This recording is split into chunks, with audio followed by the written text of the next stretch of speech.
SEBI நேத்து அவங்களோட வெப்சைட்ல ஒரு கன்சல்டேஷன் பேப்பர் சப்மிட் பண்ணியிருக்காங்க. ஸோ, அந்த கன்சல்டேஷன் பேப்பர்ல ஒரு 7 டிஃபரண்ட் மெஷர்ஸ் இம்ப்ளிமெண்ட் பண்ண போறாங்க with respect to derivatives trading. So, நீங்க ஒரு ஆப்ஷன்ஸ் ட்ரேடரா இருந்தீங்கன்னா ஸ்பெசிஃபிக்கலி இந்த 7 ப்ரொபோசல்ஸ் செபி குடுத்திருக்கிறது கண்டிப்பா ஒரு மேஜர் இம்பாக்ட்டா தான் இருக்கும். அண்ட் இந்த பர்ட்டிகுலர் ப்ரொபோசல் கொண்டு வரதுக்கு மேஜர் ரீசன் என்னன்னா, செபியோட டேட்டா படி ஆல்மோஸ்ட் மோர் தென் 78 லேக்ஸ் யூசர்ஸ் 78 லட்சத்து யூசர்ஸ்க்கு மேல F1ஓல ட்ரேட் பண்ணவங்க மோர் தென் 50,000 கோடி லூஸ் பண்ணியிருக்காங்க. ஜஸ்ட் லாஸ்ட் ஃபிஸ்கல் இயர்ல மட்டுமே. ஸோ ஒரு 50,000 கோடின்றது வந்து ஒரு huge amount of money. So ஒரு 100 crores 200 crores நாங்க விட்டிருப்போம். பட் ஒரு 50,000 கோடி ஃப்ரம் ஹவுஸ் ஹோல்டு இன்கம்லேருந்து வந்து மார்க்கெட்டில் போகிறது ரொம்ப பெரிய விஷயம். ஸோ அதனால் இதுக்கப்புறம் இதை ஃபர்தராக நாங்கள் அலோவ் பண்ண மாட்டோம். இதுக்கான ரீசன்ஸ் என்னென்னு ஐடென்டிஃபை பண்ணி அதுக்கான மெஷர்ஸை நாங்கள் இம்ப்ளிமெண்ட் பண்ண போகிறோம். அதுதான் இந்த 7 டிஃப்ரெண்ட் மெஷர்ஸ் அவங்க ப்ரப்போஸ் பண்ணியிருக்கிறது. ஸோ நீங்கள் ஒரு ஆப்ஷன் ட்ரேடராக இருந்தால் இந்த 7 டிஃப்ரெண்ட் ப்ரொபோசல்ஸ் என்னென்ன, இது எப்படி உங்களை இம்பாக்ட் பண்ணும், அதுதான் இந்த வீடியோவில் பார்க்க போகிறோம். ஸோ செபி என்ன சொல்கிறாங்கன்னா, போஸ்ட் கோவிட்க்கு அப்புறமா ஆப்ஷன்ஸ் ட்ரேடிங்கான ஓவரால் டர்ன் ஓவர் ரொம்பவே இன்க்ரீஸ் ஆகிடுச்சு. Active participations from retail investors ரொம்ப அதிகமாகிடுச்சு. ஸோ 2018க்கும் 2024க்கும் பார்த்தீங்கன்னா 2018ல் ஒருத்தர் ரூ. 100 மொத்தமாக ஒரு ரூ. 100 ஓவரால் டர்ன் ஓவர் F1ஓல நடந்திருக்கு அப்படின்னா அதில் ரூ. 2 மட்டும்தான் இண்டெக்ஸ் ஆப்ஷன்ஸ்க்கே போச்சு. இப்போது அதே ரூ. 100 டர்ன் ஓவர் இண்டெக்ஸ் ஆப்ஷன்ஸில் நடந்ததுன்னா, ஓவரால் F1ஓல நடந்ததுன்னா, இண்டெக்ஸ் ஆப்ஷன்ஸ் மட்டும் ஆல்மோஸ்ட் ₹41 கான்ட்ரிபியூட் பண்ணுது. ஸோ ஓவரால் கான்ட்ரிபியூஷன் பொறுத்த வரைக்கும், பெர்சன்டேஜ் ஆஃப் கான்ட்ரிபியூஷன் பொறுத்த வரைக்கும் 2% இருந்த இண்டெக்ஸ் ஆப்ஷன்ஸ் இப்போ 41% வரைக்கும் வந்துருச்சு. So huge concentration specific to option selling வந்துருச்சு. இதுக்கான மேஜர் ரீசன் வீக்லி ஆப்ஷன்ஸ் வந்ததுக்கு அப்புறமா தான். ஸோ இதுதான் one of the major reason நாங்கள் ஒரு மெஷர்ஸ் எடுக்கிறது அப்படின்னு தான் செபியோட சைட்லேருந்து ப்ரொபோசல்ஸ் கொடுத்துருக்காங்க. ஃபர்தராக டேட்டா அனாலிசிஸ் பண்ணதில் நிஃப்டி ஆப்ஷன்ஸ் டேட்டாவை எடுத்து வீக்லி ஆப்ஷன்ஸ் டேட்டாவை எடுத்து அனலைஸ் பண்ணதில் மேஜர் கான்சன்ட்ரேஷன் பார்த்தீங்கன்னா எக்ஸ்பைரி டேஸ் அன்றைக்கி நடந்திருக்கு. ஸ்பெசிஃபிக்கலாக first 1 hour of the expiry and last 1 hour of the expiry பார்த்தீங்கன்னா அதிகமான கான்சன்ட்ரேஷன் நடந்திருக்கு, அதிகமான மூவ்மெண்ட் நடந்திருக்கு. இந்த மேஜர் மூவ்மெண்ட்டுக்கான காரணம் என்னென்னா, நிறைய பேர் இந்த ஆப்ஷன் பையர்ஸ்க்குள்ளே வராங்க. ஸோ ஒரு ரூ. 2 ஆப்ஷன்ஸ் வந்து ₹200 போகும்னு நினச்சி வாங்கி நிறைய பேர் லூஸ் பண்ணிடுறாங்க. ஸோ மெஜாரிட்டி கான்சன்ட்ரேஷன் பார்த்தீங்கன்னா இந்த weekly option specifically on expiry days நடந்திருக்கு அப்படின்னு செபியோட சைடில் சொல்லியிருக்காங்க. அதுவும் ஸ்பெசிஃபிக் வித் ரெஸ்பெக்ட் டு நிஃப்டியோட டேட்டா எடுத்து. இதே தான் பேங்க் நிஃப்டிக்கும் பண்ணியிருக்காங்க வித் ரெஸ்பெக்ட் டு வெனஸ்டே, நிஃப்டின்றது தேர்ஸ்டே. ஸோ செபியோட டேட்டா படி லாஸ்ட் ஃபிஸ்கல் 2023-24 பார்த்தீங்கன்னா ஆல்மோஸ்ட் மோர் தென் 51,000 கோடி லாஸ் பண்ணியிருக்காங்க people who have traded in F&O segments. So அதில் ஆல்மோஸ்ட் 92 lakhs பேர் F1ஓல ட்ரேட் பண்ணியிருக்காங்க அண்ட் வெறும் 14 லட்சம் பேர் தான் ப்ராஃபிட் எடுத்திருக்காங்க. ரெஸ்ட் ஆஃப் த பேர் டோட்டலாக கியூமுலேட்டிவாக மேட் பண்ண லாஸ் தான் இந்த 51,000 கோடி. ஸோ இந்த 51,000 கோடியில் இவ்வளோ ரீட்டைலர்ஸ் லூஸ் பண்ணியிருக்காங்க. பட் யார் அதிகமாக ப்ராஃபிட் எடுத்திருக்கா அப்படின்னு பார்த்தீங்கன்னா foreign portfolio investors, specifically algo based players இல்லைனா ப்ரொப்ரேட்டரி ஃபர்ம்ஸ், இவங்க தான் மேக்ஸிமம் ப்ராஃபிட் எடுத்திருக்காங்க. ரெஸ்ட் ஆஃப் த லாஸஸ் எல்லாமே மோஸ்ட்லி ரீட்டைல் ட்ரேடர்ஸாக தான் இருந்திருக்காங்க. அதுதான் அவங்களோட ஓவரால் டேட்டா சஜஸ்ட் பண்ணுது. So based on all the data அவங்க வச்சிருக்கிறது, ஸோ ஒரு செபி ஒரு இன்ஃபர்மேஷன் கொடுக்குறாங்கன்னா எனக்கு தெரிஞ்சு இதுதான் ஃபர்ஸ்ட் டைம் அஸ் அ ரெகுலேட்டராக ஒரு கம்ப்ளீட் டேட்டா அனாலிசிஸ் பண்ணதுக்கு அப்புறமா ஒரு மெஷர்ஸை கொண்டு போய் ப்ரொப்போஸ் பண்ணியிருக்காங்க. இதுக்கு முன்னாடி ரேண்டமான ஒரு மெஷர்ஸ் தான் ப்ரொப்போஸ் பண்ணுவாங்க. மோஸ்ட்லி ஒரு ப்ரோக்கர்ஸ்க்கு ஃபேவராக இருக்கும், இல்லைனா எக்ஸ்சேஞ்சுக்கு ஃபேவராக இருக்கும். ஸோ இந்த வாட்டி ஜென்ரலாக ஒரு கம்ப்ளீட் ஸ்டடி அனலைஸ் பண்ணதுக்கு அப்புறமா ஓகே பேஸ்ட் ஆன் இந்த டேட்டா இதுதான் சஜஸ்ட் பண்ணுது. ஸோ அப்படி இருக்கும் போது இதுக்கப்புறம் நாங்கள் ஆக்ஷன் எடுக்கலைன்னா இது பெரிய விஷயமாக கொண்டு போயிடும். அதனால் we are taking this decisions. இந்த ஒரு 7 பாயிண்ட்ஸ் நாங்கள் மென்ஷன் பண்ணுறோம் அப்படின்னு ஒவ்வொன்றா கொடுத்துருக்காங்க. ஸோ அந்த 7 பாயிண்ட்ஸில் ஃபஸ்ட்டு அவங்க மென்ஷன் பண்ணியிருக்கிறது என்னென்னா limiting the number of strikes. So அப்படின்னா என்னென்னு பார்ப்போம். இதுதான் option chain data. So most of the option ட்ரேடர்ஸ்க்கு இது தெரிஞ்சிருக்கும். ஸோ ஜென்ரலாக இப்போ 25,000ல் நிஃப்டி இருக்குன்னா 25,000க்கு கீழே இருக்க எல்லாமே put options, out of the money put options. 25,000க்கு மேலே இருக்கிறது எல்லாமே out of the money call options. அந்த மாதிரி ஒரு out of the money call options, put options and இந்த மணி இது எல்லாமே கன்சிடர் பண்ணி மல்டிபிள் ஸ்ட்ரைக்ஸில் இருக்கும். ஸோ நிஃப்டியை பொறுத்த வரைக்கும் இப்போ பார்த்தீங்கன்னா எவ்வளோ நம்பர் ஆஃப் ஸ்ட்ரைக்ஸ் இருக்குன்னா 25,000 தான் இப்போ அட் த மணினா அது கீழே பார்த்தீங்கன்னா 23, 21 ஆல்மோஸ்ட் 21,750 வரைக்கும் புட் ஆப்ஷன்ஸ் கீழே இருக்குது அவுட் ஆஃப் த மணி. அதே மாதிரி கால் ஆப்ஷன்ஸ் பார்த்தீங்கன்னா அந்த அப்பர் சைட் 26,600 வரைக்கும் இருக்குது. ஸோ இப்போது இவ்வளோ நம்பர் ஆஃப் ஸ்ட்ரைக்ஸ் தேவையில்லை. ஏன்னா எவ்வளோ நம்பர் ஆஃப் ஸ்ட்ரைக்ஸ் வைக்கும் போது நிறைய பேர் என்ன பண்ணுறாங்கன்னா இந்த மாதிரி ₹1, ₹2, ₹50, 50 காசு 70 காசு இதில் இந்த மாதிரி சின்ன சின்ன ப்ரீமியமாக இருக்கிறதெல்லாம் நிறைய பேர் ட்ரேட் பண்ணி லூஸ் பண்ணிடுறாங்க. ஸோ அவங்க எக்ஸ்பெக்டேஷன் என்னென்னா ₹1 இருக்கிறது ஒரு ₹50 போகிறதுக்கு நிறைய வாய்ப்பு இருக்குன்னு சொல்லிட்டு நிறைய அவுட் ஆஃப் த மணி ஆப்ஷன்ஸை வாங்க ஆரம்பிச்சிடுறாங்க. அதனால் இவ்வளோ ஸ்ட்ரைக்ஸ் தேவையில்லை. ஸோ மேக்ஸிமம் 4% மட்டும் அலோவ் பண்ணுங்கள் அப்படின்றாங்க. ஸோ 4%னா இப்போ இப்போ பேங்க் நிஃப்டி 25,000 இருக்குன்னா 4% தான் 1000 பாயிண்ட்ஸ். ஸோ 25,000லேருந்து 26,000 கால் ஆப்ஷன்ஸ் வரைக்கும் இருக்கலாம், 24,000 புட் ஆப்ஷன்ஸ் வரைக்கும் இருக்கலாம், அவ்வளோதான், அதுக்கு மேலே இருக்கக்கூடாது அப்படின்னு அவங்க ப்ரப்போஸ் பண்ணுறாங்க. ஸோ இப்போ பார்த்தீங்கன்னா இந்த எக்ஸலில் தெரியும். ஸோ 25,000 இருக்கு இல்லையா, அதில் 4%. So 4% மூவ்னா 1000 point. ஸோ 25,000லேருந்து 26,000 வரைக்கும் எவ்ரி 50-50 இன்டர்வல்ஸில் வச்சுக்கோங்க. அதேமாதிரி 24,000 வரைக்கும் 50-50 இன்டர்வல்ஸில் வச்சுக்கோங்க. இதுதான் 4% ஆஃப் த அண்டர்லைங் மூவ். இவ்வளோ தான் இருக்கணும். ஸோ 1000 பாயிண்ட்டுக்கு மேலே 1000 பாயிண்ட்டுக்கு கீழே இவ்வளோ நம்பர் ஆஃப் ஸ்ட்ரைக்ஸ் மட்டும் வச்சுக்கோங்க.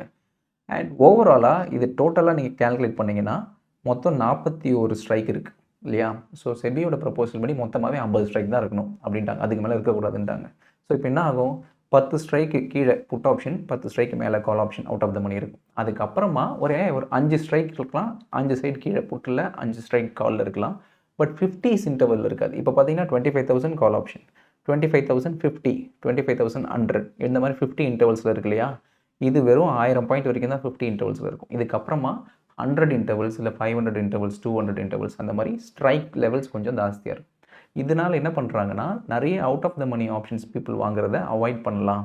நிறைய தேவையில்லாமல் லிக்விடிட்டி அங்கங்கே போய் உட்கார்றதுக்கு பதிலாக இந்த மாதிரி கான்சன்ட்ரேட்டெல்லாம் இருந்ததுன்னா மச் பெட்டராக இருக்குன்ற ஒரு suggestion. So next upfront collection of option premiums even for option buyers அப்படின்னு சொல்லியிருக்காங்க. ஸோ இதனால் பெருசாக பேனிக் ஆக வேண்டாம். இதில் பெரிய எந்த ஒரு சேஞ்சஸுமே இல்லை. If you're an option buyer, நீங்கள் ஒரு ஆப்ஷன் பையராக இருக்கீங்க, ஒரு 100 ரூபாய் ப்ரீமியம், 15 ரூபா லாட் சைஸ், 1500 கொடுத்து நீங்கள் அந்த பர்டிகுலர் ஆப்ஷனை வாங்குறீங்க.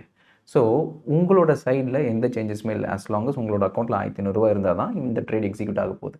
பட் பேசிக்கலாக ப்ரோக்கர் சைடில் என்ன ஆகும்னா, உங்ககிட்ட மணியை கலெக்ட் பண்ணி அதை கொண்டு போய் எக்ஸ்சேஞ்ச் கிட்ட காமிக்க மாட்டாங்க. அவங்ககிட்ட ஆல்ரெடி ஒரு மணி இருக்கும், அந்த மார்ஜினை ஓகே சரி எங்ககிட்ட இவ்வளோ மார்ஜின் இருக்குது, இவ்வளோ பொசிஷன் எடுத்துருக்கும் அப்படின்னு எக்ஸ்சேஞ்ச் கிட்ட காமிப்பாங்க, எக்ஸ்சேஞ்சும் அலோவ் பண்ணிவிடுவாங்க. இதனால் என்ன ஆகும்னா நிறைய சில ப்ரோக்கர்ஸ் ஆப்ஷன் பையிங்க்கு லெவரேஜ் கொடுத்துட்டு இருந்தாங்க. ஸோ இப்போது அந்த லெவரேஜ் இருக்காது. ஸோ ஆப்ஷன் பையிங்கை பொறுத்த வரைக்கும் கிளைண்ட் கிட்ட என்ன வாங்குறீங்களோ அதை அப்படியே எக்ஸ்சேஞ்ச் கிட்ட காமிங்க அப்படின்னு இந்த ப்ரொபோசலில் சொல்லியிருக்காங்க. ஸோ அதனால் எந்தெந்த ப்ரோக்கர்ஸ்லாம் ஆப்ஷன் பையிங்க்கு இன்ட்ராடே லெவரேஜ் கொடுத்தாங்களோ சின்ன சின்ன ப்ரோக்கர்ஸ்லாம் அது இனிமேல் பாசிபிலிட்டிஸ் இருக்காது. ஸோ மற்றபடி எந்த ஒரு சேஞ்சஸுமே இல்லை. அதே கேபிட்டல் ரெக்வயர்மெண்ட் தான் உங்களுக்கு தேவை நீங்கள் ஆப்ஷன் பையராக இருந்தால். Next removal of calendar spread margin on expiry days. அப்படின்னா என்னென்னா, எக்ஸ்பைரி டே அன்றைக்கி நீங்கள் ஒரு ட்ரேட் பண்ணுறீங்க. ஃபார் அன் எக்ஸாம்பிள் இன்றைக்கி பேங்க் நிஃப்டியோட எக்ஸ்பைரி டே. இன்றைக்கி நான் ஒரு பர்டிகுலர் கால் ஆப்ஷனை ஷார்ட் பண்ணுறேன் அப்படின்னா எனக்கு ஆல்மோஸ்ட் 1 lakh கிட்ட மார்ஜின் தேவை. பட் இதுவே நான் கேலண்டர் ஸ்ப்ரெட் அப்படின்னா என்ன அர்த்தம்னா, இந்த எக்ஸ்பைரி ஷார்ட் பண்ணிவிட்டு நெக்ஸ்ட் எக்ஸ்பைரியை நான் பை பண்ணேன்னா எனக்கான மார்ஜின் ரெக்யர்மெண்ட் ரொம்பவே கம்மியாயிடும். ஸோ இதை தான் அவங்க கேன்சல் பண்ணுறாங்க. I will show you an example. So இப்போ பார்த்தீங்கன்னா பேங்க் நிஃப்டி 51,600 கிட்ட இருக்குது. ஸோ நான் 51,600 கால் ஆப்ஷனை ஷார்ட் பண்ணுறேன் 100 ரூபாய்க்குன்னா as an ஆப்ஷன் செல்லராக 1 lakh மார்ஜின் எனக்கு தேவை. இப்போ அதே ட்ரேட் எடுக்கிறேன், அதே எக்ஸ்பைரி டே அன்றைக்கி. ஸோ 51,600 ஷார்ட் பண்ணுறேன். But next week expiry 7th August next week எக்ஸ்பைரியோட அதே ஸ்ட்ரைக்கை நான் பை பண்ணுறேன்னா எனக்கான மார்ஜின் 1 lakhலேருந்து 30,000 ஆகிடுது. ஸோ இந்த விஷயத்தை அவங்க கேன்சல் பண்ணுறாங்க. ஸோ எக்ஸ்பைரி டே அன்றைக்கி இந்த பெருசாக நீங்கள் கேலண்டர் ஸ்ப்ரெட்டில் பெரிய மூவ்மெண்ட் அஃபெக்ட் இருக்காது. அதனால் இந்த மாதிரி நீங்கள் ஏதாவது ட்ரேட் பண்ணியிருந்தீங்கன்னா இதுக்கப்புறம் அந்த மார்ஜின் பெனிஃபிட் உங்களுக்கு கிடைக்காது. அதுதான் அந்த proposal. Next monitoring intraday position limits. அப்படின்னா என்னென்னா, நீங்கள் ஒரு சில ப்ரோக்கரில் ஒரு பர்டிகுலர் ஷார்ட் ஆப்ஷன்ஸ் எடுக்கிறீங்க அப்படின்னா ஒரு சில எரர் மெசேஜ் வரும். You can't take short position in the strike. ஏன்னா ஆல்ரெடி இந்த ப்ரோக்கரை பொறுத்த வரைக்கும் ஓப்பன் இன்ட்ரெஸ்ட் லிமிட் ப்ரீச் ஆகிடுச்சு அப்படின்னு அர்த்தம். ஸோ என்னென்னா எல்லா எக்ஸ்சேஞ்ச்லேயும் எல்லா பர்டிகுலர் ப்ரோக்கர்ஸ்லையும் டிஃப்ரெண்ட் ப்ரோக்கர்ஸ்க்கு ஒரு மேக்ஸிமம் அலோட் பெர்மிசிபிள் லிமிட் இருக்கும். இந்த லிமிட்டை க்ராஸ் பண்ணிடுச்சுன்னா ஃபர்தராக அந்த பர்டிகுலர் ஸ்ட்ரைக்கில் புது பொசிஷன்ஸ் உங்களோட கிளையண்ட்டால் எடுக்க முடியாது அப்படின்னு ஒரு ரூல்ஸ் இருக்குது. அது வந்து 15% of the overall open interest நினைக்கிறேன், அது கரெக்டாக தெரியல. ஸோ அந்த X% of open interest limit ஒரு பர்டிகுலர் ப்ரோக்கர் கிட்ட கிராஸ் ஆகிடுச்சுன்னா அந்த ப்ரோக்கரில் போயிட்டு நீங்கள் அந்த பர்டிகுலர் ஒரு ஸ்ட்ரைக்கை நீங்கள் ஷார்ட் பண்ணணும்னு நினச்சிங்கன்னா பண்ண முடியாது. ஸோ இது வந்து எண்ட் ஆஃப் த டே தான் இது கேல்குலேட் பண்ணுவாங்க. So end of the day okay எல்லா ப்ரோக்கர்ஸும் இவ்வளோ ஓப்பன் இன்ட்ரெஸ்ட் வச்சுருக்காங்க. ஓகே இந்த பர்டிகுலர் ப்ரோக்கர் வந்து ஓப்பன் இன்ட்ரெஸ்ட்டோட லெவலில் கிராஸ் பண்ணி போயிட்டாரு, அதனால் நியூ பொசிஷன்ஸை அலோவ் பண்ணாதீங்க அப்படின்னு ஒரு சர்க்குலர் வந்துடும். ஸோ அந்த ப்ரோக்கர்ஸும் அலோவ் பண்ண மாட்டாங்க. இப்போ என்னென்னா இன்ட்ராடே பேசிஸில் இதை மானிட்டர் பண்ண ஆரம்பிச்சிருவாங்க. இதுக்கு முன்னாடி எண்ட் ஆஃப் த டே தான் செக் பண்ணாங்க. இப்போ இன்ட்ராடே பேசிஸில் ஏதாவது ஒரு பர்டிகுலர் ப்ரோக்கர் நிறைய ஓப்பன் இன்ட்ரெஸ்ட் பில்ட் பண்ணிட்டாங்க, நிறைய பொசிஷன்ஸை க்ரியேட் பண்ணிட்டாங்க ஒரு ஸ்ட்ரைக்கில் பிகாஸ் ஆஃப் தேர் மெம்பர்ஸ்னால் ஃபர்தராக நியூ பொசிஷன்ஸ் அலோவ் பண்ண மாட்டாங்க. ஸோ இதனால் என்ன ஆகும், ஒரு லார்ஜ் ப்ரோக்கர்ஸ் ஒரு ஜெரோதா மாதிரி ஒரு லார்ஜ் ப்ரோக்கர் இருக்காங்க, அவங்க வந்து நிறைய நம்பர் ஆஃப் யூசர்ஸ் ஆட் பண்ணிட்டாங்க இன்ட்ராடே பேசிஸில். சடனாக வந்து அவங்களோட ஓல்ட் டெக்கே டவுன் ஆகுது, ஆர்டர் ப்ளேஸ் பண்ண முடியாமல் போச்சு இல்லையா, நிறைய இஷ்யூஸ். இதெல்லாம் ஏன் ஆகுதுன்னா இன்ட்ராடே பேசிஸில் நிறைய யூசர்ஸ் நிறைய பொசிஷன்ஸ் எடுத்துட்டாங்க அந்த பர்டிகுலர் broker மூலிமா. ஸோ அதனால் சடனாக ஏதாவது ஒரு எக்ஸிட் வருது, இல்லை ஒரு ஸ்டாப் லாஸ் ஹிட் ஆகுதுன்னா நிறைய பேருக்கு இந்த டெக் இஷ்யூஸ் வர ஆரம்பிக்குது. ஸோ அதனால் எக்ஸ்சேஞ்ச் செபி என்ன சொல்கிறாங்கன்னா, exchange has to monitor on intraday basis. So end of the day இல்லாமல் இன்ட்ராடே பேசிஸ்லேயே அந்த பர்டிகுலர் லிமிட் கிராஸ் ஆயிடுச்சுன்னா don't allow any new positions from that broker அப்படின்னு இருக்காங்க. ஸோ அஸ் அன் ஆப்ஷன் செல்லராக இது எப்படி உங்களை அஃபெக்ட் பண்ணுன்னா, நீங்கள் ஆல்ரெடி ஒரு பர்டிகுலர் ஷார்ட் ஆப்ஷன் எடுத்துட்டீங்க, ஷார்ட் பொசிஷன் எடுத்துட்டீங்க அந்த பர்டிகுலர் brokerல. இப்போது உங்களோட ஸ்டாப் லாஸ் ஹிட் ஆகுது, இல்லை நீங்கள் ஏதோ எக்ஸிட் பண்ணணும்னு நினைக்கிறீங்கன்னா எக்ஸிட் பண்ணலாம், பிரச்சனையே இல்லை. ஓப்பன் பொசிஷன் எக்ஸிட் பண்ணலாம். பட் இந்த பொசிஷன் லிமிட் ப்ரீச் ஆகிடுச்சுன்னா புதுசாக திருப்பி நீங்கள் இன்னொரு பொசிஷன் எடுக்கணும்னு நினைக்கிறீங்கன்னா, இன்னொரு one more short position try பண்ணுறீங்கன்னா அது உங்களை அலோவ் பண்ணாது. ஸோ இதுதான் அந்த ஓவரால் விஷயம். பட் இது ஒரு பெரிய இம்பாக்ட் கிரியேட் பண்ணாது ஃபார் ஆப்ஷன் செல்லர்ஸ். செபி ப்ரொப்போசல்லையே மேஜர் இம்பாக்ட்டு இந்த பர்டிகுலர் ப்ரொப்போசலில் தான் இருக்குது. என்னென்னா, minimum contract size currently 5 or 6 lakhs இருக்குது. அதை 6 lakhsலேருந்து 30 lakhs இன்க்ரீஸ் பண்ணுங்கள் கான்ட்ராக்ட் சைஸை அப்படின்றாங்க. ஸோ ஒரு கான்ட்ராக்ட் சைஸை இதை இன்க்ரீஸ் பண்ணிட்டா என்ன கைண்ட் ஆஃப் இம்பாக்ட் இருக்கும் அதை பார்ப்போம். ஸோ கரண்ட்டாக நிஃப்டியோட லாட் சைஸ் 25. ஸோ இந்த 25 இன்ட்டு நிஃப்டி கரண்ட் ப்ரைஸ் 25,000னா அதோட வேல்யூ பார்த்தீங்கன்னா 6.25 lakhs. இந்த 6.25 lakhs தான் கான்ட்ராக்ட் வேல்யூன்னு சொல்லுவாங்க. ஸோ ஒரு லாட்டோட கான்ட்ராக்ட் வேல்யூ 6.25 lakhs. செபி என்ன சொல்கிறாங்க, இதை 30 lakhs-ஆக இன்க்ரீஸ் பண்ணுங்கள் அப்படின்றாங்க. ஸோ 30 lakhsனால் இந்த 30 lakhs-ஐ நீங்கள் கம்ப்ளீட்டாக இதையும் இந்த கரண்ட் ப்ரைஸையும் டிவைட் பண்ணிங்கன்னா ஆல்மோஸ்ட் 120 குவான்டிட்டி வருது. ஸோ அவங்க என்ன சொல்கிறாங்கன்னா, கரண்ட்டாக லாட் சைஸ் 25 இருக்குது, இதை நீங்கள் 5 times இன்க்ரீஸ் பண்ணுங்கள், which is into almost 120. So மினிமமாக இப்போ நான் போய் ஒரு லாட் நிஃப்டியில் வாங்குறேன்னா அதுக்கு 25 குவான்டிட்டி தான் மினிமம் லாட் சைஸ். ஸோ அதை 25லேருந்து இப்போ அதை 120-ஆக மாற்ற ப்ரப்போஸ் பண்ணுறாங்க. ஸோ கரண்ட்டாக உங்களுக்கு 1 லட்ச ரூபா இருந்தால் ஒரு லாட் செல் பண்ணலாம் அப்படின்னா எக்ஸாம்பிளுக்கு, அது 5 times இப்போ இன்க்ரீஸ் ஆக போகுது. ஸோ 1 லட்சத்துக்கு பதிலாக மினிமமே 5 லட்சம் ஆயிரும்.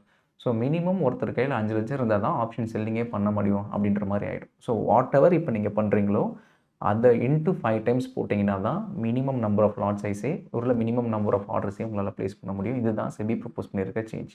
ஸோ இந்த சேஞ்ச் தான் will affect widely for most of the traders. ஏன்னா நிறைய ட்ரேடர்ஸ் ரொம்ப கம்மியான கேபிட்டல் வச்சு ட்ரேட் பண்ணுறாங்க. 50,000 60,000லாம் வச்சு ஒரு மார்ஜின் பெனிஃபிட் வச்சு ட்ரேட் பண்ணும்போது இப்போது அதுவே அவங்களால பண்ண முடியாது. ஏன்னா மினிமம் கேபிட்டல் ரெக்வயர்மெண்ட்டே இப்போ அதிகமாகிடும் பிகாஸ் ஆஃப் இந்த லாட் சைஸ் சேஞ்ச்.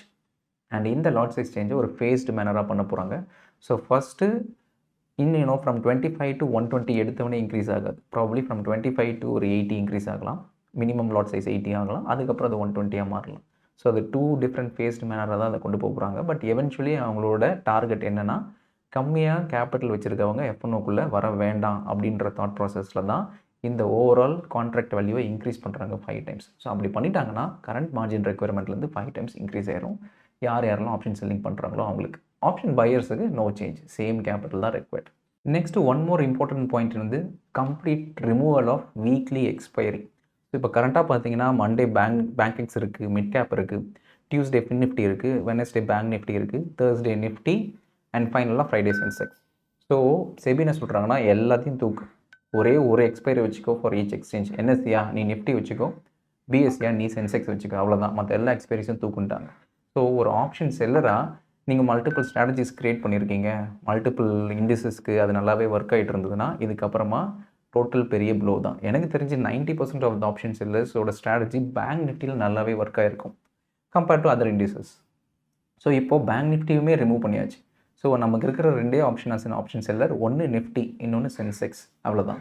ஸோ இதுக்கப்புறமா நிறைய பேர் வந்து நீங்கள் என்ன மாதிரி ஸ்ட்ராட்டஜிஸை க்ரியேட் பண்ண போகிறீங்க, மார்க்கெட் எப்படி ரிஜிம் மாறப்போகுது எதுவுமே தெரியாது. பட் இது வரைக்கும் ஏதாவது ஒரு பேக் டெஸ்ட் பண்ணியிருந்தீங்கன்னா அந்த பேக் டெஸ்ட் இதுக்கப்புறமா வேலிடாக இருக்காது. ஏன்னா ஓவரால் மார்க்கெட் ரிஜிமே இதுக்கப்புறம் மாறிடும். ஏன்னா வீக்லி 2 எக்ஸ்பைரி தான் அப்படின்னு வச்சுட்டாங்க. ஒரு எக்ஸ்சேஞ்சுக்கு 1 தான்ட்டாங்க. ஸோ இதுக்கு முன்னாடி இருந்த மாதிரி ஒரு வைலண்ட் மூவ்ஸ், சடன் ஸ்பைக்ஸ், அந்த மாதிரி மூவ்மெண்ட்ஸ் கொஞ்சம் கம்மியாகிறதுக்கு நிறைய வாய்ப்பு இருக்குது. அண்ட் செகண்ட்லி ரொம்ப கான்சன்ட்ரேட்டட் ஆப்ஷன் செல்லிங் கொஞ்சம் கம்மியாகும். ப்ராபப்ளி நிறைய பேர் இதுலேருந்து ஷிஃப்ட் பண்ணி கேஷ் மார்க்கெட்ஸ் போகிறதுக்கும் வாய்ப்பு இருக்குது. பட் அஸ் அன் ஆப்ஷன் செல்லராக நீங்கள் நிறைய எக்ஸ்பைரிஸ் பண்ணியிருந்தீங்கன்னா இதுக்கப்புறம் அதுக்கான சான்ஸே இல்லை. வெறும் நிஃப்டியும் சென்செக்ஸை மட்டும்தான் பண்ண முடியும். ஸோ இதுக்கப்புறம் நீங்கள் ஒரு ஸ்ட்ராட்டஜிஸ் க்ரியேட் பண்ணுறீங்கன்னா இந்த 2 இண்டெக்ஸ்க்கு மட்டும்தான் க்ரியேட் பண்ணுற மாதிரி இருக்கும். அண்ட் லாஸ்ட்டாக அவங்க சஜஸ்ட் பண்ணியிருக்க பாயிண்ட் என்னன்னா, increase margin requirement on expiry days. So expiry டேஸ்க்கு நீங்கள் ஒரு பர்டிகுலர் ட்ரேடராக எக்ஸ்பைரி டேஸ் பண்ண போகிறீங்க ஃபர்தரானா வெறும் சென்செக்ஸ் நிஃப்டி மட்டும்தான் இருக்கு இல்லையா. ஸோ நீங்கள் அதிலேயே எக்ஸ்பைரி டே அன்றைக்கி ட்ரேட் பண்ணிங்கன்னா மார்ஜின் ரெக்வயர்மெண்ட் 8% கிட்ட இன்க்ரீஸ் ஆகும். ஸோ கரண்ட்டாக 1 லட்ச ரூபா இருக்குன்னா 1,08,000 அவ்வளோதான். ஸோ மேக்ஸிமம் 1,10,000 வச்சுப்போமே. So all together max to max ஒரு 10% தான் மார்ஜின் இன்க்ரீஸ் ஆக போகுது. ஸோ இதனால மேஜர் இம்பாக்ட் எனக்கு தெரிஞ்சு இருக்காது. ஏன்னா ஆப்ஷன் செல்லர்ஸ் ரொம்பவே லெவரேஜ் எடுத்து பண்ண மாட்டாங்க. அஸ் லாங் அஸ் ஏன்னா நிறைய பேர் மார்ஜின் பெனிஃபிட்டுக்காக ஒரு ஓடிஎம் ஆப்ஷன்ஸ் எடுத்து தான் ட்ரேட் பண்ணுவாங்க. ஸோ அந்த 10% இன்க்ரீஸ் இன் மார்ஜின் வந்து மார்ஜினலி மேனேஜபிள் தான். ஸோ ஓவராலாக இந்த ப்ரொபோசல்ஸில் பார்த்தீங்கன்னா 2 மேஜர் இம்பாக்ட். ஒன்று வீக்லி ஆப்ஷன்ஸ் ரிமூவல், நிறைய எக்ஸ்பைரிஸ் இருக்காது. And second lot size increase. இந்த லாட் சைஸ் இன்க்ரீஸ் ஆகிடுச்சுன்னா கம்ப்ளீட் மார்ஜின் ரெக்யர்மெண்ட் இன்க்ரீஸ் ஆகும். ஸோ கம்மி கேபிட்டல் பீப்புள் ட்ரேட் பண்ணுறது ரொம்பவே கஷ்டமாயிடும். ஸோ இப்போது செபி சஜஸ்ட் பண்ணியிருக்கிறது ஒரு கன்சல்டேஷன் பேப்பர். இதுக்கப்புறம் என்ன பண்ணுவாங்கன்னா ட்ரேடிங் மெம்பர்ஸ் கிட்டேருந்து ஒரு இன்புட் எடுப்பாங்க, ட்ரேடர்ஸ் கிட்டேருந்து ஒரு இன்புட் எடுப்பாங்க. எடுத்து கம்பைல் பண்ணி இப்போ இல்லை நீங்கள் வீக்லி எக்ஸ்பைரிலாம் ரிமூவ் பண்ணக்கூடாது, இல்லை நீங்கள் மார்ஜின் ரெக்யர்மெண்ட்டெல்லாம் இன்க்ரீஸ் பண்ணக்கூடாது, லாட் சைஸ்லாம் அதே தான் வைக்கணும் அப்படின்னு நம்ம சொல்லலாம். பட் அது சொல்லணும்னா கம்ப்ளீட் இன்ஃபர்மேஷன்ஸ், நம்ம ஏன் அதை சொல்கிறோம், இதனால் என்ன பிரச்சனை ஆகும், என்னென்னலாம் பெனிஃபிட் ஆகும் அப்படின்னு நீங்கள் சொல்லணும். ஸோ பெனிஃபிட் ஆகணும், ஓகே இவங்க சொல்கிறதுனால இவ்வளோ பெனிஃபிட் இருக்கா, அப்போ ஓகே, அப்போ நான் இதை நான் பண்ணலை அப்படின்னு அவங்க கம்ப்ளீட்டாக பேக்கப் பண்ணுறதுக்கு சான்ஸ் இருக்குது. பட் செபியை பொறுத்த வரைக்கும் இந்த கம்ப்ளீட் விஷயமே அவங்க தரவு டேட்டா அனாலிசிஸ் பண்ணிட்டு தான் இதை பண்ணியிருக்காங்க. ஸோ 99% டெஃபினட்டாக செபி என்னென்னலாம் ப்ரொப்போஸ் பண்ணியிருக்காங்களோ அதை எல்லாமே இம்ப்ளிமெண்ட் பண்ணுறதுக்கு சான்ஸ் இருக்குது. அண்ட் இம்ப்ளிமெண்டேஷன் டைம் டியூரேஷன் பார்த்தீங்கன்னா மேபி ஒரு 3 to 6 months டியூரேஷன். இந்த 3 to 6 months டியூரேஷனுக்குள்ளே இந்த ப்ரொப்போசல்ஸ்லாம் 1 by 1 கண்டிப்பாக இம்ப்ளிமெண்ட் பண்ண ஆரம்பிச்சிருவாங்க. ஸோ அஸ் அ ட்ரேடராக only things which we have control அதை பற்றி தான் நம்ம வரி பண்ண முடியும். Which is not beyond our control, அதை பற்றி வரி பண்ணுறதுலாம் யூஸே இல்லை. ஸோ செபி இப்போ இப்படி பண்ணிட்டாங்க அப்படி பண்ணிட்டாங்க நம்ம புலம்புறதுனால எந்த ஒரு சேஞ்சஸும் வர போகிறது இல்லை. We have to adapt and move on. So இதுக்கப்புறமா இந்த சேஞ்சஸ் எல்லாம் வச்சுட்டு ஃபர்தராக நம்ம என்ன பண்ணலாம், என்ன மாதிரி ஸ்ட்ராட்டஜிஸை மார்க்கெட்டுக்குள்ளே கொண்டு போகலாம், எப்படி மார்க்கெட்டில் சர்வைவ் ஆகலாம், இதுதான் நம்மளோட ஃபர்ஸ்ட் மோட்டிவாக இருக்கணும். அதுக்கேற்ற மாதிரி தான் we have to work on. This is what I want to convey in this video. In case நான் இப்போ எக்ஸ்பிளைன் பண்ணதில் ஏதாவது டவுட்ஸ் இருந்தது, இந்த செபி சர்க்கிளில் ஏதாவது டவுட்ஸ் இருந்ததுன்னா கமெண்ட்ஸில் மென்ஷன் பண்ணுங்கள். I will try to explain.